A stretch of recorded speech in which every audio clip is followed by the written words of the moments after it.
Episode में हमने देखा ताकेशी और उसके दोस्त मोमोतान से मिलते हैं, जिनके बाद उनकी एडमिशन सुबुरु एकेडमी में हो जाती है। उसके बाद उनके क्लास शुरू हो जाते हैं, पर क्लास के दौरान ताकेशी के पास एस्पेक्ट नहीं होता, जिसके कारण से वो मियू आइबा के साथ पॉप्स के स्टोर पर चला जाता है। पॉप्स उसे ट्विलाइट स्वॉर्ड नाम की एक एस्पेक्ट देता है जो कि काफी पावरफुल थी, और उसके बाद पॉप्स ताकेशी की उसके तलवार के कैटरेज ओपन करने में मदद करता है। अब आगे इस एपिसोड की शुरुआत होती है और ताकेशी हमसे कहता है कि दोस्तों, जब से मैं मियू आइबा से मिला हूँ तब से मेरी जिंदगी चारों तरफ से बदल चुकी है। मेरा एडमिशन सुबुरु एकेडमी में हो चुका है और अब से मैं एक सुबुरु एकेडमी का एक स्टूडेंट हूँ। मैं क्लास के दौरान और क्लास से पहले प्रैक्टिस करता हूँ और मेरे साथ मेरे दोस्त भी प्रैक्टिस करते हैं।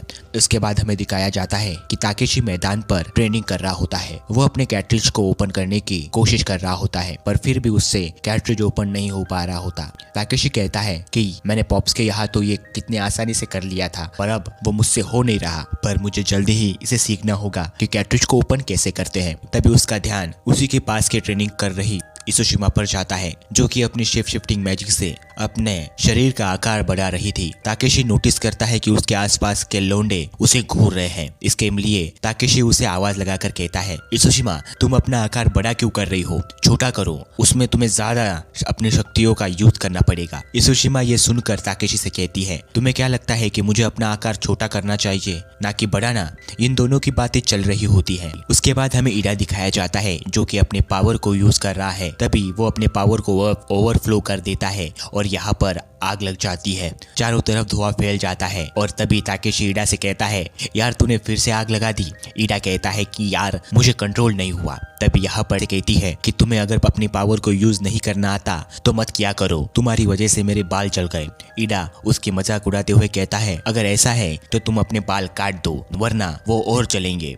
इन दोनों के बीच बातें चल पाती उससे पहले ही यहाँ पर मियू आ जाती है और वो इसोशिमा को आवाज लगाकर कहती है कि जल्दी चलो, हमारा जिम क्लास शुरू ही होने वाला है। इसोशिमा यहाँ से निकलने लगती है। तभी ईडा उसे कहता है कि मियू और तुम्हारे बीच तो काफी गहरी दोस्ती हो गई है। इसोशिमा इस बात पर एग्री नहीं करती और वो कहती है कि ऐसा कुछ भी नहीं है, हम दोनों के बीच जरा भी दोस्ती नहीं है, वो बस मेरी मदद कर रही है। और ऐसा कहकर इसोशिमा यहाँ से चली जाती है। ताकेशी उसे जाते हुए देख रहा है और वो मन में ही खुश हो जाता है।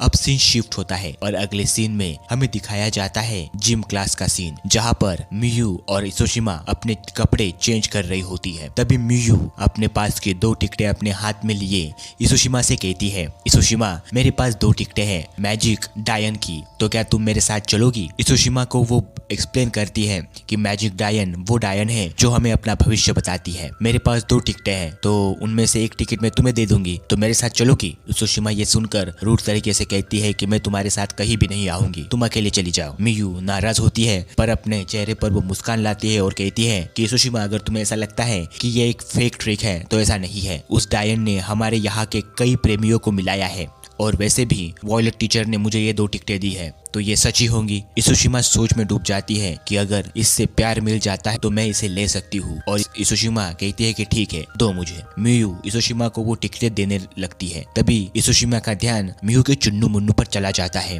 इसोशिमा कहती है कि तुम्हारे पास का मिल्क किसने लिया है क्या? मियू समझ नहीं पाती कि इसोशिमा क्या कहना चाहती है। वो कहती है कि नहीं, मेरे पास का मिल्क किसी ने नहीं लिया, क्योंकि मैं दूध पीती ही नहीं। मियू समझ नहीं पाती कि इसोशिमा क्या कहना चाहती है। तभी इसोशिमा शौक भरी नजरों से उसकी तरफ देखती है और कहती है, मैं सच में कुछ नहीं पता कि मैं किसके बारे में बात कर रही हूँ। मियू कहती है कि मुझे नहीं पता सच में। इसोशिमा तभी खुल के कहती है, मैं कहना चाहती हूँ कि तुम्हारे चुन्नू मुन्नू को खत किसने लिखा है? मियू समझ जाती है कि इसोशिमा क्या कहना चाहती है। वो अपने सीने को छुपाकर पीछे सरक जाती है और वो शर्माते हुए कहती है कि मेरे साथ ऐसा किसी ने नहीं किया। और वो कहती है, क्या तुम्हारे साथ ऐसा किसी ने किया है क्या? तुम्हारे चुन्नू मुन्नू को किसी ने खत लिखा है? तभी इसोशिमा भी अपने सीने को छुपाते हुए पीछे सरक कर शर्मा कर कहती है कि ऐसा कुछ भी नहीं है, और मैंने तो ताकेशी को भी इसने हाथ में लगाने नहीं दिया। अब इसोशिमा फंस चुकी है। मियू कहती है कि ताकेशी ऐसा क्यों करेगा? तभी इसोशिमा गुस्से में आकर यहाँ से चली जाती है। अगले सीन में हमें दिखाया जाता है कि मियू और इसोशिमा दोनों अपने स्विमिंग क्लास को एंजॉय करते हैं। और उसके बाद वो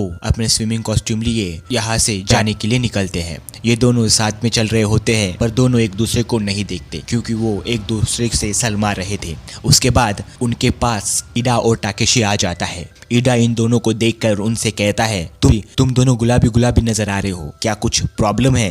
तभी इसोशिमा उससे कहती है कि क्या तुम्हें हम लोग पिंक नजर आ रहे हैं? क्या तुम्हारा दिमाग तो खराब है? इडा कहता है कि यार अभी तुम नहा के आई हो तो जरा शांत हो जाओ। तभी यहाँ से दो लड़कियां गुजरती है। ये दोनों को देखकर ये सभी शांत हो जाते हैं। इन दोनों के शर्ट पर कुछ अजीब तरीके का लोगो लगा हुआ होता है। तभी उनमें से एक लड़की आराम से उस दूसरे लड़की से कहती है कि वो देखो वो गद्दार की बहन है ना। दूसरी लड़की उसे शांत कराते हुए कहती है कि आराम से वरना वो सुन लेगी, और वो दोनों ऐसा बातें करते हुए वहां से चली जाती है। इन सभी को समझ में नहीं आता कि वो दोनों किसके बारे में बात कर रही थी, पर मियू इसके बाद इन दोनों से विदा लेकर यहाँ से भागकर चली जाती है। मियू का यह बर्ताव इन सभी ने कभी नहीं देखा था, जिसके कारण से ये सभी शॉक हो जाते हैं और एक दूसरे से पूछने लगते हैं कि आखिर यहाँ पर हुआ क्या।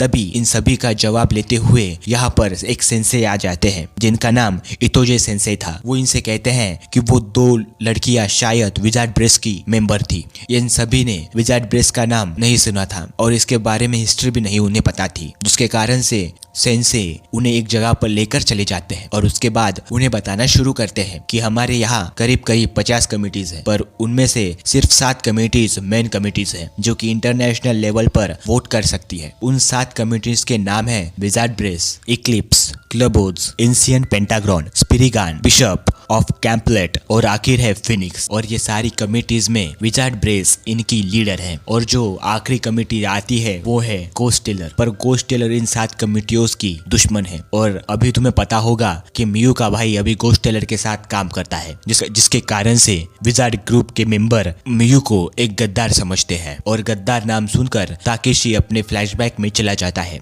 तभी हम देखते हैं कि ताकेशी को अब उसका भाई गोतोउ गद्दार कह रहा होता है। तभी इसुशिमा आवाज करती है और ताकेशी अपने ख्वाबों की दुनिया से बाहर आता है।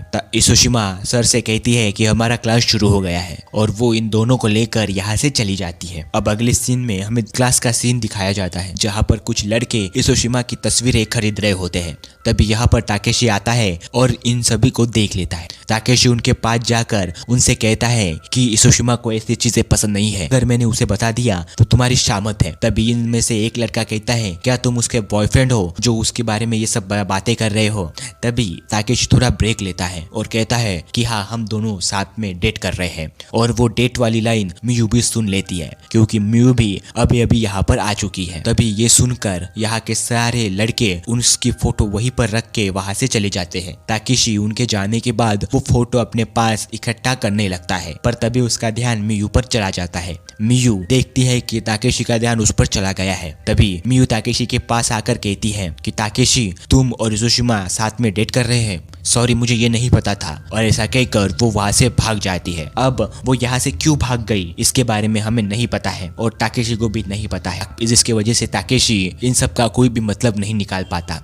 अगले सीन में हमें दिखाया जाता है कि क्लास शुरू हो जाती है और हम देखते हैं कि ताकेशी बार बार पीछे मुड़कर देख रहा है मियू की तरफ, पर मियू उसकी तरफ नहीं देखती, जिसके कारण से ताकेशी अपनी गर्दन नीचे झुका लेता है और इसुशिमा इन दोनों का बर्ताव देख रही होती है। उसके कुछ समय बाद क्लास खत्म हो जाती है और क्लास खत्म होने के दौरान मियू जल्दी से ताकेशी के पास से दौड़कर निकल जाती है। ताकेशी उसे रोकने की कोशिश करता है पर वो नहीं रुकती, जिससे ताकेशी नाराज हो जाता है। इसुशिमा ये फिर से देख लेती है और इसुशिमा का ध्यान अपने उस टिकट पर जाता है जो कि मियू ने उसे दी थी। और अगले सीन में हमें दिखाया जाता है कि इसुशिमा एक औरत के सामने बैठी हुई है। वो औरत वही भविष्यवाणी डायन है जो कि उसे हम भविष्य बताती है। वो नकाबपोश औरत कुछ स्पेल करके कहती है तुम ताकेशी नाम के लड़के के प्यार में हो। इसुशिमा शर्मा कर कहती है कि हाँ मैं हूँ, मैं उससे डेट कर रही हूँ। उसके बाद वो अपने मैजिक से कुछ कार्ड निकालती है और बताती है कि तुम्हारे जीवन में अभी अभी मुश्किलें आने वाली है, तुम्हारा प्रेमी तुम्हें चीट करेगा। ये सुनकर इसुशिमा हैरानी से खड़ी होती है और उसके सामने के कार्ड फेंक कर कहती है कि ऐसा कुछ भी नहीं होगा और वो यहाँ से भाग जाती है। वो औरत कहती है कि ये जीवन है जिसमें ऐसी बातें होती ही रहती है, तुम चाहो या ना चाहो। इस सीन में हमें दिखाया जाता है कि इसुशिमा दौड़ रही है और उसके बाद थक हार कर वो एक जगह पर बैठ जाती है। उसके सामने अचानक से मियू आ जाती जाती है और वो इसोशिमा से बड़े मासूम तरीके से कहती है, इसोशिमा मुझे तुमसे एक बात करनी थी, मुझे तो अभी अभी पता चला है कि तुम और ताकेशी रिलेशनशिप में हो। इसोशिमा कहती है तो क्या? मियू अपनी बात पूरे करते हुए कहती है, प्लीज मुझे मैड मत समझना, वो बस एक एक्सीडेंट था। जिस दिन ताकेशी ने मुझे बचाया था उस दिन नर्स के ऑफिस में हम दोनों के ओठ एक दूसरे से टकरा गए थे। मियू फिर से उसे सॉरी कहने के लिए जाती है पर इसोशिमा उससे पहले ही दौड़कर यहाँ से चली जाती है। अगले सीन में हमें दिखाया जाता है कि इसोशिमा अभी भी दौड़ रही होती है, तभी उसके सामने ताकेशी आता है। उसे देखकर इसोशिमा की इच्छा वही एक्सीडेंट करने की होती है, जिसके बाद वो ताकेशी पर जोर से कूदती है पर ताकेशी इसोशिमा का प्लान कामयाब नहीं होने देता और वो अपना हाथ बीच में लेकर आता है और कहता है, तुम क्या कर रही हो? इसोशिमा भारी नजरों से उसे देखकर कहती है, तुम ये नहीं चाहते है ना? ताकेशी पूछता है, क्या? किसके बारे में बात कर रही हो? इसोशिमा कहती है, तुम ये नहीं चाहते, मुझे पता है कि तुमने मियू को किस किया है। ये सुनकर ताकेशी कहता है, नहीं वो बस एक हादसा था। इसोशिमा चिढ़कर खड़ी होती है और उसे गाली देते हुए कहती है, तुम गंदे हो, तुमने एक लड़की को किस किया और मुझे बताते हो कि वो एक हादसा था। ताकेशी कहता है, वो सच में एक हादसा था और तुम इतना क्यों भड़क रही हो? इसोशिमा कहती है, क्यों कपल है। ताकेशी ये सुनकर शांत हो जाता है और इसोशिमा से भारी आवाज में कहता है, क्या हम अब बॉयफ्रेंड गर्लफ्रेंड बनने का नाटक छोड़ सकते हैं? ये सुनकर इसोशिमा शौक भरी नजरों से उसकी तरफ देखने लगती है। सीन कट होता है और अगले सीन में हम ईडा को प्रैक्टिस करते हुए देखते हैं। ईडा अपने पावर को कंट्रोल करने का ट्राई करता है पर वो नहीं कर पाता। तभी वो ताकेशी को प्रैक्टिस करता हुआ देखता है, जिसके बाद वो कहता है, यार इसोशिमा कब तक प्रैक्टिस मिस करेगी? ताकेशी उसके बाद हमें बताता है, जब से उसने इसोशिमा को अपनी फेक रिलेशनशिप को रोकने के बारे में कहा था तब से इसोशिमा ने उसके साथ प्रैक्टिस में आना बंद कर दिया और तब से वो ताकेशी को फुल इग्नोर मारती है। अब अगले सीन में हम ताकेशी को देखते हैं जिसके सामने मियू आती है और वो ताकेशी को रोककर उससे पूछती है, क्या उसके और इसोशिमा के बीच लड़ाई हुई है? ताकेशी कहता है, लगता तो यही है। मियू कहती है, क्या ये सब मेरी वजह से है? ताकेशी कहता है, तुम कुछ गलत मत सोचना। मियू कहती है, नहीं मुझे पता है कि कोई अगर तुमसे ऐसा बर्ताव करे तो कैसा लगता है, तुम्हें इसे सीरियसली लेना चाहिए। ये सुनकर ताकेशी हंसकर उसके सर पर हाथ रखता है और कहता है, थैंक्स कि तुम मेरे बारे में इतना सोचती हो। और उसके बाद हम देखते हैं कि ये सारी बातें इसोशिमा छुप कर सुन रही होती है